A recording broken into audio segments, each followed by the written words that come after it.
Hey guys, how are you? 1/4 of the team Brooks. Okay, so you guys know that my family and I, we've been in Medellin, Colombia for the past two and a half months. And while being there, we've met some really dope people. And I'm really big on sharing the story of the Black experience in terms of traveling. And we've met some really, really amazing people. And one of those folks is standing in front of me. We did not know each other prior to this, but we were on the same flight, trying to go home, and our soul plane never arrived. And so we all had to come back to this place that we are now, but as a result, we're able to converse and build. So I'm going to ask him some questions, and I think it's really interesting, okay? So here we go. Can you please introduce yourself? Hey, how you doing? My name is Jerome Washington. Where you Queens, New York. Okay, all right. New York in the house. I'm from Harlem, proudly. Okay, so what brings you to Medellin, Colombia? I came out here to learn the culture, being among the people. I heard so much about this place. What did you hear? Negative stuff, so I said come out and see the positive things. Can you speak on that a little bit more?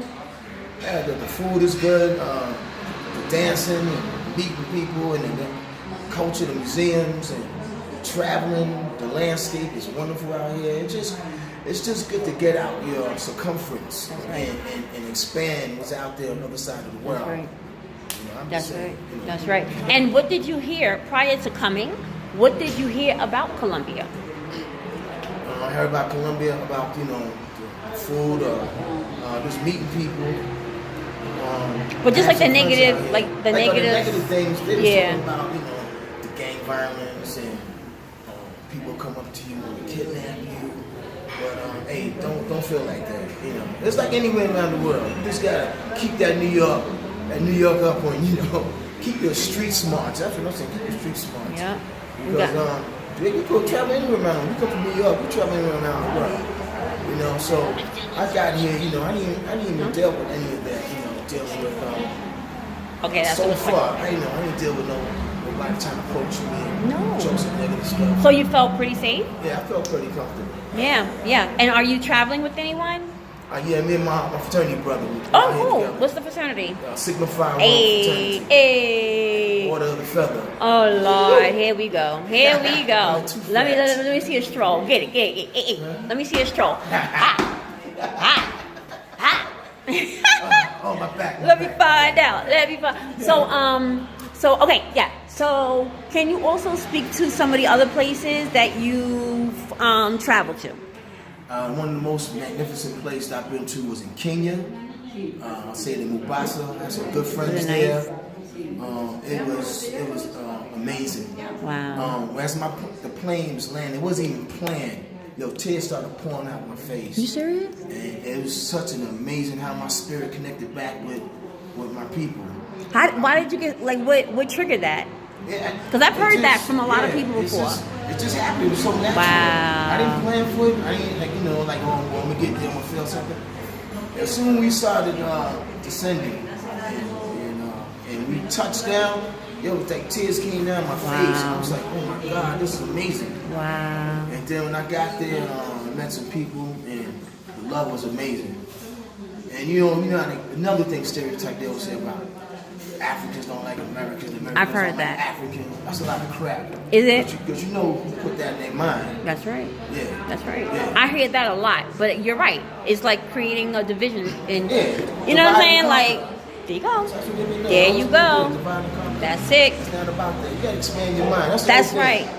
That's right. Once you release the chains off your That's brains, right. then you go anywhere you want. Preach. That's right. That's right.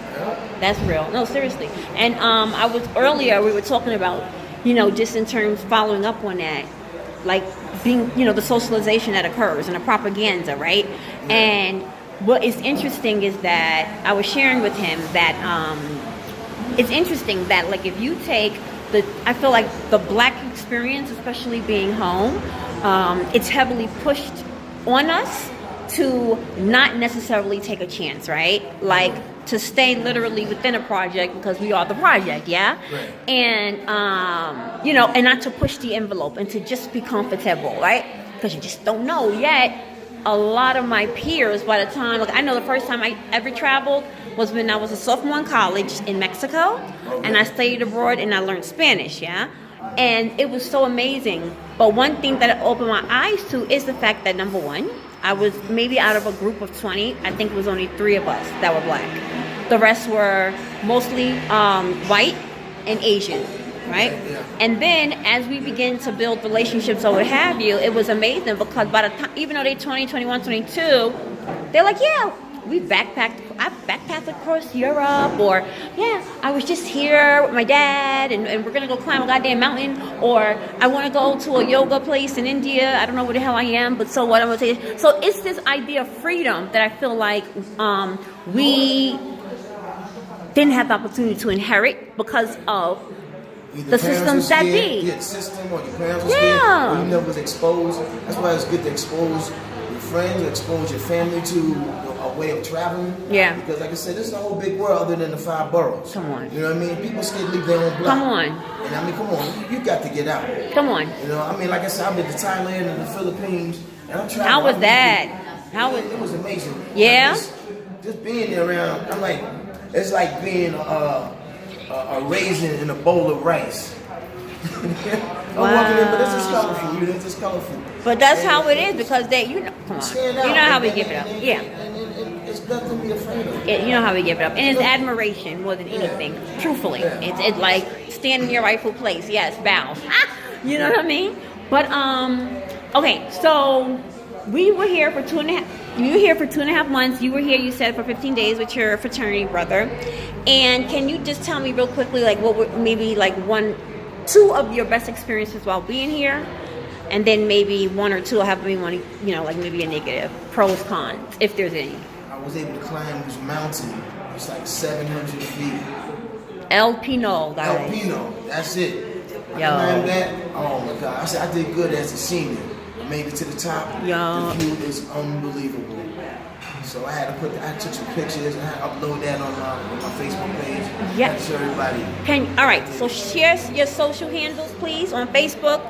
Yeah. We can find you where? Yeah, you can find me Gerard Washington on YouTube. With a J or G? JERARD Okay. Washington. You see that I'm on Facebook and YouTube. Same Same name. name, Gerard Washington. Gerard Washington, guys. So check him Yeah, out. check me out. And his page is all about what we're talking about now, like his experiences. And I think that's an amazing thing. Because as I said before, our stories are hardly ever told. And we have to hold ourselves accountable. We have to be responsible, right? Yes. Truly, because every time, I know for me, being married with 2 boys, you know, and if I just put in simply like, oh, nomadic families, or oh, traveling, or whatever, it's usually white people that I see, whether it's American, European, and very little melanated folk.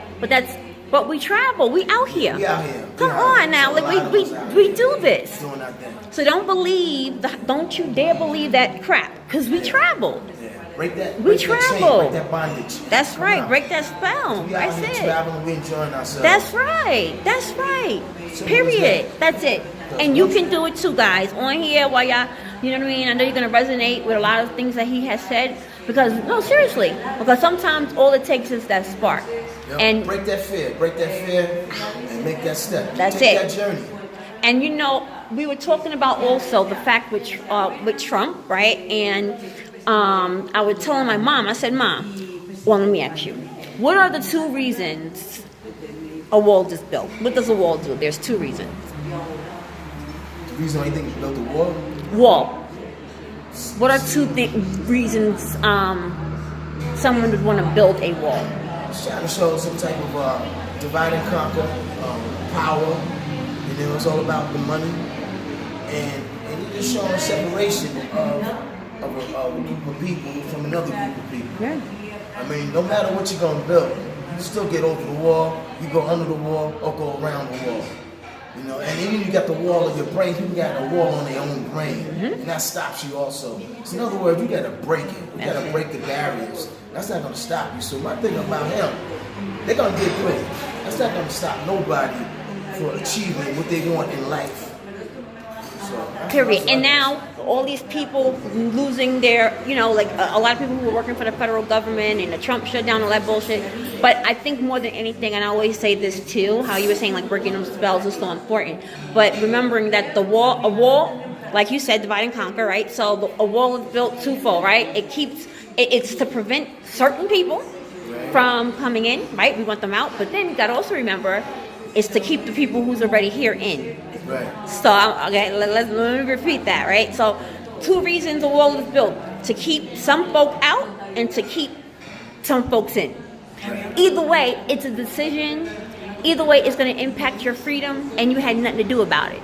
Right. When you let it get to that point. So, what are you going to do about it? Because if you're only relying on, if you're relying on anything, any system outside of yourself, that's a problem. Like Harriet Tubman said, I could have freed more slaves if only they knew they were slaves. Exactly. Like, come on, Anyway. That's the same thing's going on in the neighborhood. You just do it on the local aspect. You got people in there, like I said, afraid to leave. I told many of my friends, yo, get your passport. But they'd rather have a Metro card than a passport. You know what I mean? Or some sneakers. Put sneakers and buy a lot of materialistic stuff. Now, young people, you got even adults, the same thing. I said, put your Metro card away and get a passport. Simple as that. And now, yeah, you're right. We can start walking back to that, but yeah. And so, you know what? And it's crazy because I know that I've heard, I can't afford it, or they'll say things like, you lucky, or you got a lot of money, or whatever. And I'm like, what? No, that's not. No, you're wrong. No, you're wrong. And I'm like, because you can do it too. Right? Yeah, you can do it too. If I think about like my childhood and all the obstacles that were against me, right? And I defied all the odds because I rebuked fear, and I don't speak that in my life ever because that's energy. But like, you can do it too. It's just a choice. It's a choice that you make to think differently, yeah? Point blank in the period. And if you choose to, like you said, allow yourself to be in a prison, because going back home, and that's another thing, like, some people are saying, like, even in our family, about just being careful, it's dangerous. And I'm saying to myself, actually, it's more dangerous for my husband and my sons, right, being black men at home. Actually, I fear that more. Yeah. And I have feared that more than anything I felt being here, to be clear, right? Right. So it's just, once again, it goes to choice. So do you, choose to stay within a project and allow you to be a project, right, back home, and to keep you just satisfied where you're comfortable and not want to push the envelope, right? Or you can do it the other way. You can say, well, you know what? I'm just not going to do that. I'm going to do it this way. But it's your choice. Yes, it's your choice. Yes, it is. Live it. Get out. So, Gerard, I thank you. We're going to announce Gerard Washington, J-E-R-A-R-D, Washington. And I think we out. You want to do one more stroll and big up your fraternity before we out? Sigma Phi Rho and Order of the Feather Fraternity. All right now. Sigma Phi. Ah! Peace. Talk to you later. Peace. Bye. All right.